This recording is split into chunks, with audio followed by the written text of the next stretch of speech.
Welcome back inside the State Champs Sports Network studio. My name is Lauren Planted. He is the Michigan High School Hall of Fame coach, Tim Beckler, and you are here for another detailed candidate evaluation for the State Champs Anvil Award presented by Hungry Howies. You know, all month long, Hungry Howies is celebrating love, hope, and pizza by making a donation to the National Breast Cancer Foundation for every single pizza sold in October. Get out there and get you one. What's up, Coach? Week 9 of the season, and since the 6 wins and you're in mandate is out from the MHSAA, this week becomes bigger than ever as several teams will still qualify for the playoffs despite perhaps a sub-500 record because they played a tougher schedule than others. What's your thoughts on that? I like it because, sometimes kids get hurt. The wrong kid on your team gets hurt.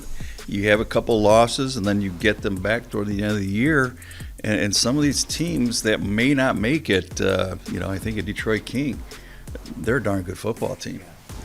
They need to be in there, but hopefully that works out. Yeah, and unfortunately sometimes just for whatever reason your league is just not that good. You know what I mean? So maybe you pulled out 6 wins, but maybe perhaps you really don't deserve a spot. It depends. The math works. I like it. Hey, all season long we've been profiling weekly the top linemen and linebackers in the state to see who will wind up walking away with this year's Anvil. I'll tell you this, we have profiled some excellent players this year, and we have another to talk about today, a junior rep in Birmingham Groves. I'm talking about Avery Gatch, and if you follow him on X, formerly known as Twitter, he's got the big boys coming after him. I mean, all of them. Last week, he was at Michigan. Week before, he was at Ohio State. A few weeks before that, Penn State. He's been all over. Alabama, Florida, USC, you name it. But how does he look on film? He looks fantastic. 6'5", 275. Again, one of those guys that just doesn't want to block you. He's not happy until he puts you on your back. This guy's feet, for a big guy, maybe the best I've seen this year. He is quick, very agile, dominant against the run. As far as base blocking, he combo blocks well. He gets to the second level. But what's really I'm impressed with is how he pulls. They run a counter, and he's got to find the hole and his guy to block. And there's traffic in his way, and he just moves quickly. He moves like water, just slithers through there. And when he gets home, his feet, he finishes. Great leg drive. As he contacts, a lot of guys will hit and stalemate them and go, oh, I got to get my legs going. He is continuous. Contact, feet are running, and like I said, he puts people down.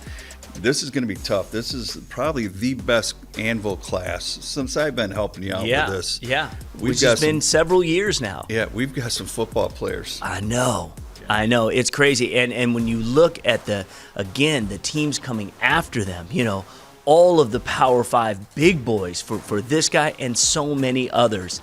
The skill set in this state, at various positions, but especially on the line, is still top notch. It is, and I think training and I think coaching in our state is excellent, and these guys are well coached. No doubt about it. Well, Avery is the 12th ranked offensive tackle in the country in his class. Groves is 6-2, Division II state semifinalist a season ago. Probably going to end up in that district that also features Waterford Mott. What's not set in stone by any means. We'll see what happens this week. We'll see how far Gatch and the Falcons can fly this year. I'm not sure how much belief there is in the Groves community, though, for Avery. His vote count is way down, so let's go, Falcon fans. Step it up. Currently, Walled Lake Western's Liam Vaughn leading with 37% of the vote.